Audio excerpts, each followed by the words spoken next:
Hello everybody. A couple of months ago I put a post up on my community tab in the channel asking people what software, if any, you would like to see me using out of On1 Photo RAW, Affinity Photo and DaVinci Resolve, and the winner hands down was DaVinci Resolve.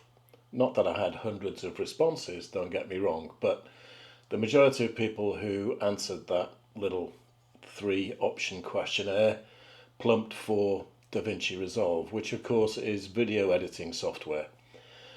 Now, this is not going to be a tutorial. What I've decided to do is to put together a 2-minute video of just clips which I shot in Liverpool city centre over the last few weeks, and I've put them together in some sort of order, and hopefully by the end of it we'll have a 2-minute video which you can begin to understand or appreciate what you can do with software like DaVinci Resolve. It's now in version 19 that has been officially released about 7-10 days ago, and I am using the free version, so everything that you can see me do during this is available on the free version. Now, for those of you that want to take it a stage further and add more features, then if you're prepared to spend, I think it's £235, then you get DaVinci Resolve Studio, which is the name for the fully paid, fully featured version, and that has some interesting items built into it which are not available to the free version. Now, I must emphasize what you can see me do, and I'm by no means an expert in this, but everything that you can see me do is done using the free version, and I'm only really scratching the surface of it, I'll be perfectly honest with you. It's very comprehensive. Please don't think that just by using the free version you are being hamstrung or overly limited as to what you can do. It's a fabulous piece of software from my point of view. So without any more ado, I'm going to change to the screen on the Mac and talk you through this 2-minute video. Now, I think anyway that what I'm going to do is to let it play through more or less unedited without any soundtrack, and then I'll come back to you and talk about how I personally make what I think are improvements to it as we go along. Okay, so here we go. Just bear with me for the 2 minutes of silent video.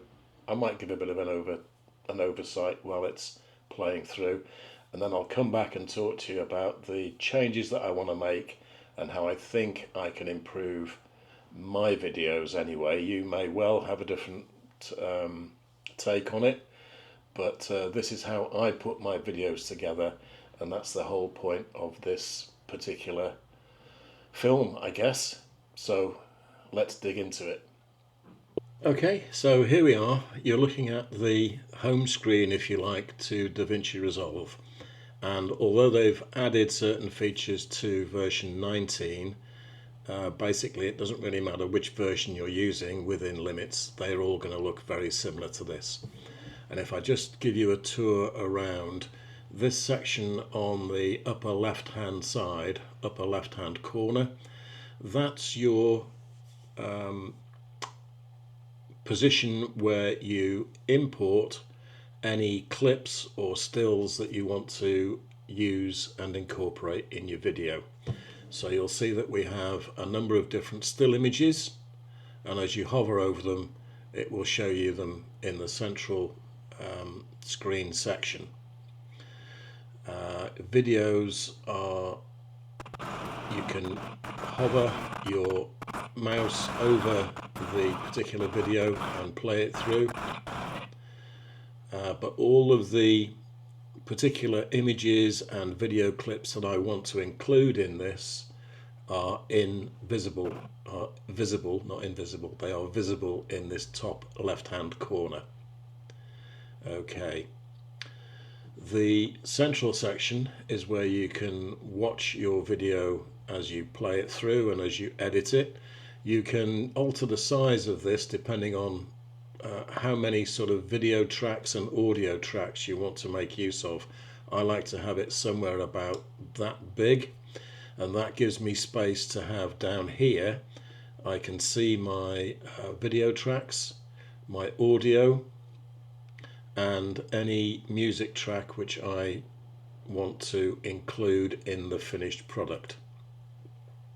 So before I do anything else, I'm going to highlight the music track, and I'm going to turn the volume down completely. In fact, I'll just drag it down rather than input it.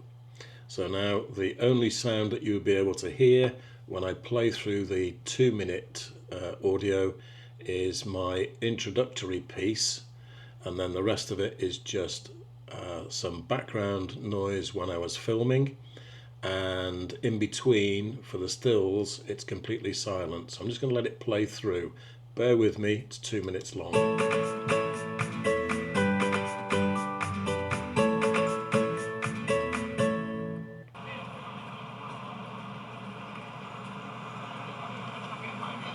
Now all I've done with these clips is to basically play around with things like focus. This was all shot, by the way, on the EM1 Mark II and with the little 25mm C-mount lenses which I bought a couple of years ago for peanuts. Just a few stills I've taken around the city centre. There's a couple of clips of escalators, and all I've tried to do for this 2-minute video is to bring together elements which I think will hold together and make a complete video to be, I don't know, hopefully entertaining. A few stills, one after the other here, some mono, some colour. And then we go back into some more escalator video. Now this was all shot, the moving images on the escalators were shot on a GoPro. I'll come back to that later because this shoot that I did predates me buying the Osmo Pocket 3.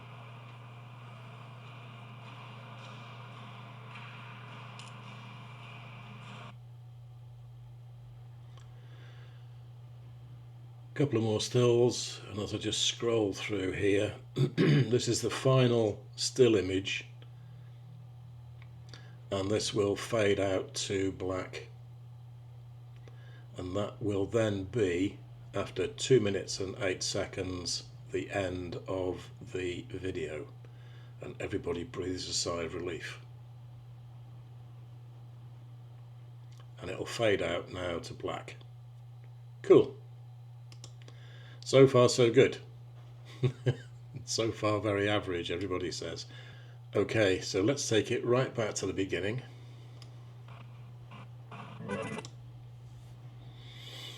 And now what I want to do is to bring back up the level of the music track which I have decided to use. And I don't want it to be too loud. If you look up here in the top right, because I've highlighted the music track in red, the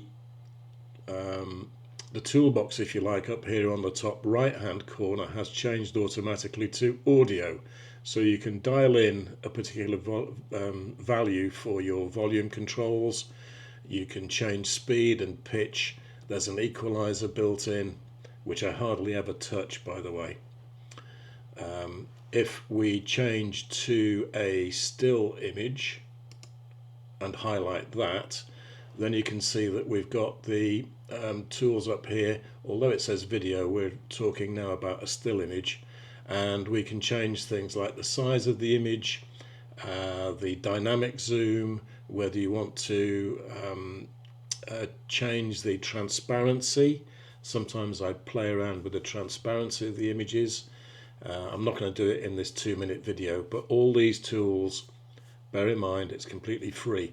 you've got a huge amount of control over these. Now, as we play through, what I'm going to do is to start playing, and this time you'll hear the audio. So I'm going to stop and start as we go through this because I want to make some changes as we go. So far so good.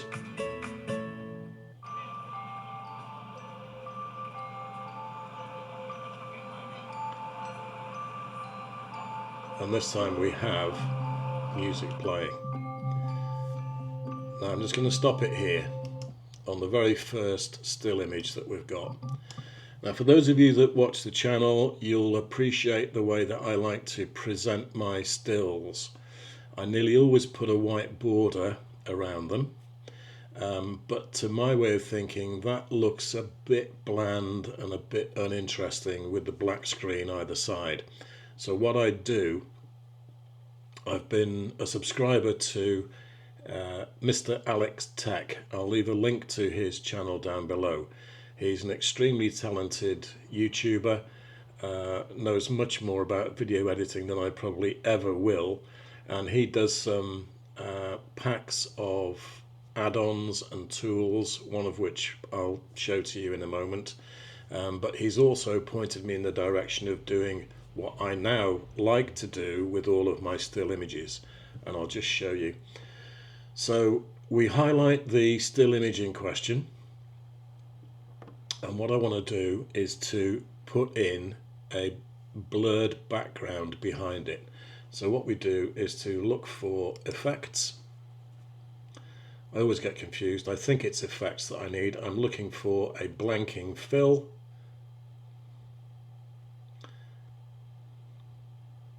And it's not there, so it's going to be in open effects. That's the one I think we want. Just scroll down and I'm looking for blanking fill. Please be here. There we go.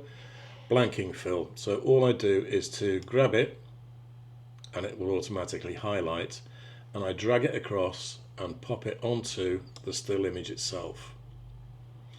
So we've now got this out of focus version of our image behind the original. Now when we put in an effect like this, notice in the top right hand corner it's automatically changed now to the effects menu, and I do have to do a bit of tweaking with practically every one of the images to get it to look right. What we do is to look at the source, and for some reason, and I think Alex agrees with me, there seems to be a glitch, a little bug in the system, because every time you open up an image like this one, you can see my white border top and bottom, but for some reason it clips it on the left and right, and all we do is grab hold of the slider saying crop left, and automatically we've now got the whole image showing, but the background is too small. So what we do here is go to the fill extent. So what we're talking about here is the extent of the background fill, not the main image. So the background fill, we change this from stretch to timeline to manual. If it sounds complicated, well, it probably does sound complicated, but believe me, it isn't. And once we got it set to manual, that now enables me to expand the background. Okay, it only goes up to a value of 2, but if I needed to extend it further, all I need to do is to hover my mouse over that value of 2, and I can continue to stretch it. Okay, and then the final thing that I always do is to reduce the size of my main image from 100% down to usually 95. So we go from the effects tab down to the video tab, and instead of it showing a 100% zoom, I simply put in 95. Oops, a daisy, wrong one. Helps if you go to 95, not 1.95. So 0.95. There we are. So you've now got my image, the still image, completely in the visible frame with that background to it. And I do that to each and every one of my stills now. It's just something that I've gotten used to because I like the look of it.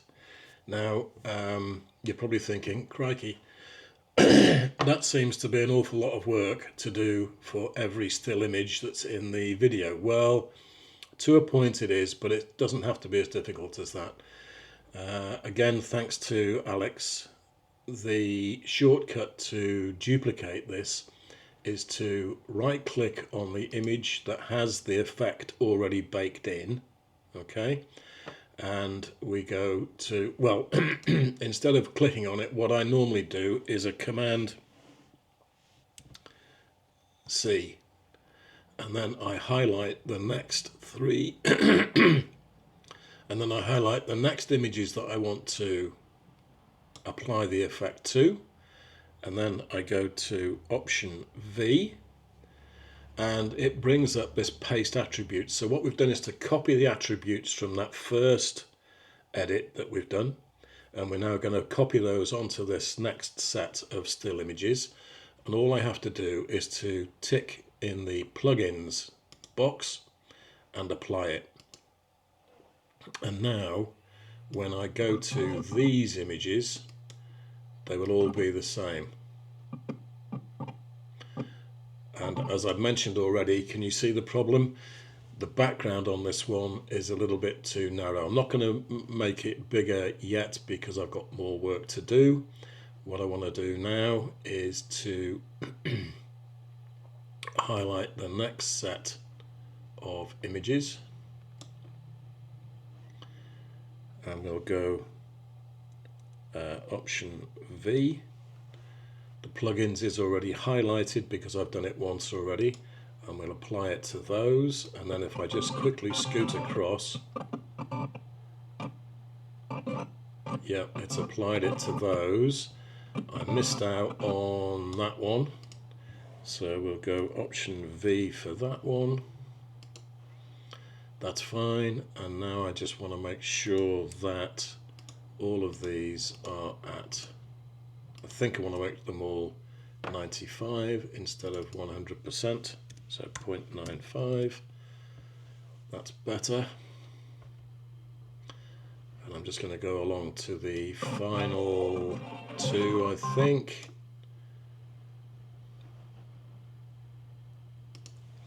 Going to highlight them both, and then we go Option and V.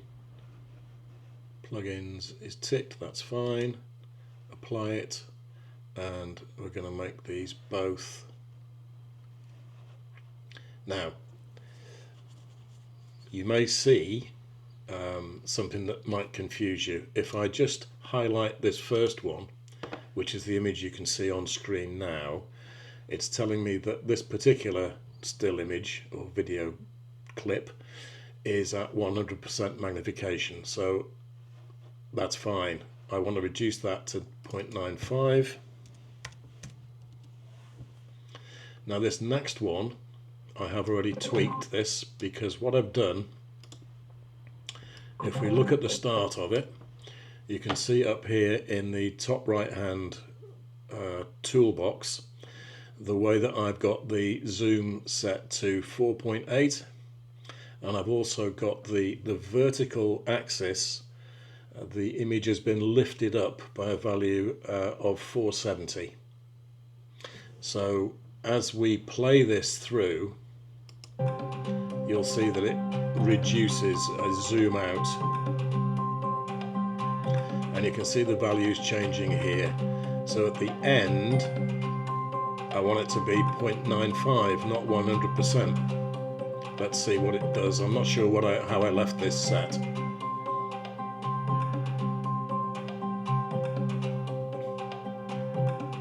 I had already changed it, so that's fine. No need to make any more changes to that. So those are the still images sorted out, with the exception of some of the backgrounds in, which ones was it? That one's okay, that's okay. Right, this one needs stretching, so we click on the Effects tab and we expand the background like so. Now this one, I want this one because I want this one. It's been cropped to 16:9. In other words, the same aspect ratio as the TV frame itself. So I don't want this to be 0.95. I want this to be 100.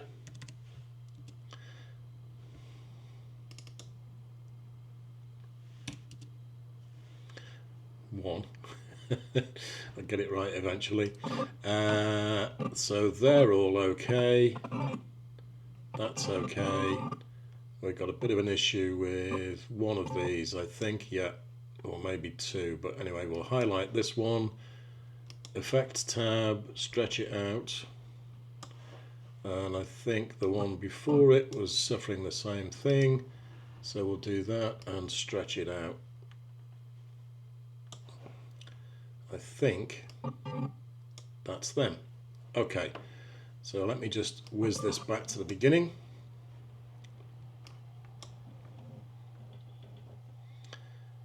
Okay, now I'm going to let it play through. There's another tweak that I want to add to it. But the audio track makes all the difference.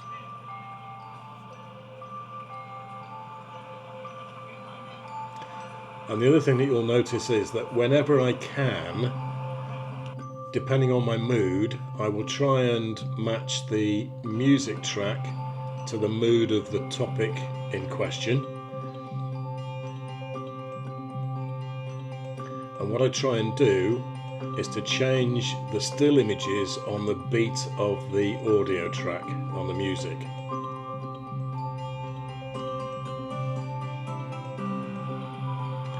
Missed that one out. I've missed some of these out. I'll need to go back and do these. Boom, boom, boom, boom, boom, boom, boom, boom, boom, boom, boom, boom, boom, boom, boom, boom, boom, boom, boom. Get what I mean?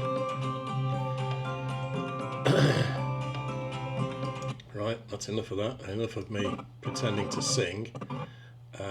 Okay, so we need to do these two.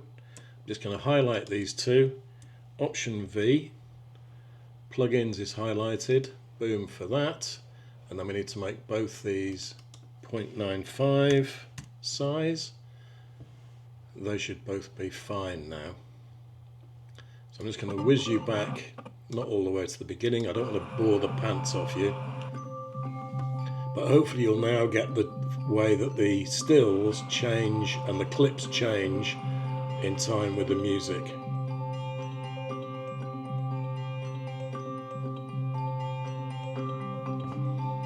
Hope it makes sense.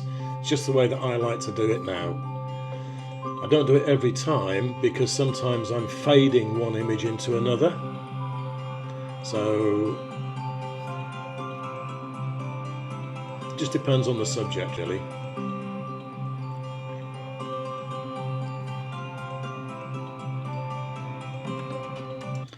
I'm just going to stop it there because you may be thinking to yourselves, hang on a minute. You shot this on an EM1 Mark II, but with an old 25mm C-mount lens. It's not a zoom lens. Quite right. It's because it's, if you see down here, if I highlight the actual clip, you can see down here that the clip has got those three little stars within it, which means an effect has been added to it. And that effect is one from Mr. Alex Tech, and I think his comes under effects. So he has some really smart little applications, magic zoom, and it's completely free and it's fast, and all you do is grab hold of whichever one you decide you want to make use of and drag it over and add it onto the clip, and then you can change the speed of the clip. So if I now, because the clip is highlighted in red, I can click on effects, and you can see here it's Mr. Alex Tech. He's asking me to upgrade to professional, which I haven't done yet because I'm not professional enough. and it will then let me choose things like whether I want to zoom in and out or just zoom in only. I can change the zoom amount, and I've gone in for 1.5 here. Just let me change this and I'll make it, let me scroll. All I'm doing is scrolling up. Let's make it up to 2. Let's go crazy. There we are, 2. So now, when it changes, I'm not sure what the quality is going to end up looking like, but we'll zoom it up to 2.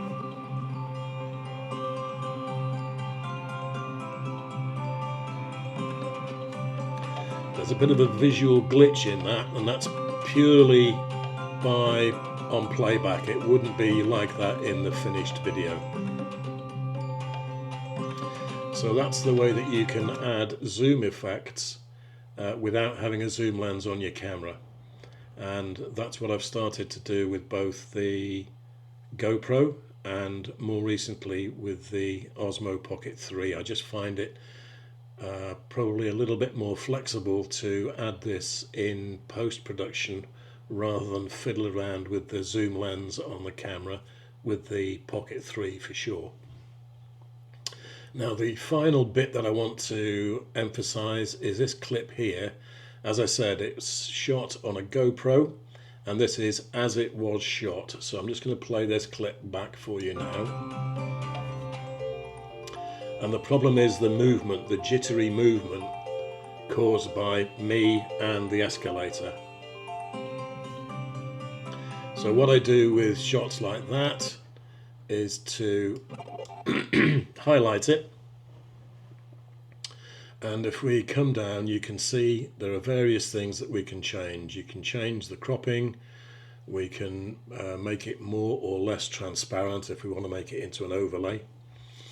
We can change the speed, and we can also stabilize it, which is what I'm going to do. So we'll click on stabilize,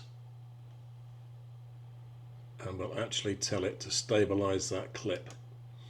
Now what it does, it'll just take a second or two to do it, but what it is doing, it's actually enlarging the clip fractionally so it can then iron out the up and down, left and right movements of the camera. It's very good. Let's just play it back now and see what it looks like.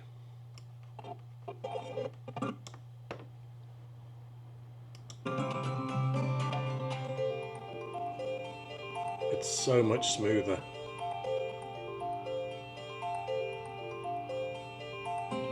It's quite ridiculous, really. Never ceases to amaze me what stuff you can get away with using this software. It's tremendous. So now that we've got to that stage, I'll let this play through so you get the effect.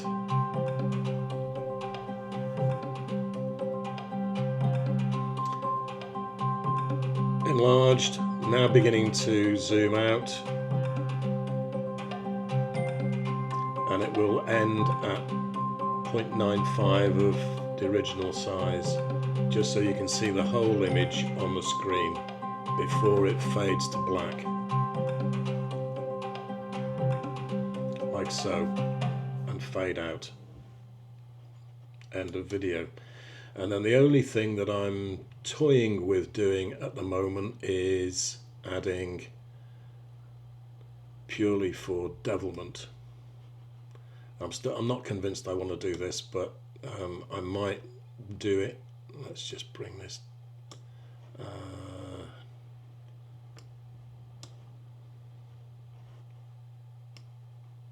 that's better, I think. Right, let me bring that down. I'm just adding this clip onto the end of it, just to let you see what you think, and perhaps you can let me know, should I put this on my videos or not? I've got mixed feelings about it. I'm sure one or two of you will have mixed feelings as well. Let me know.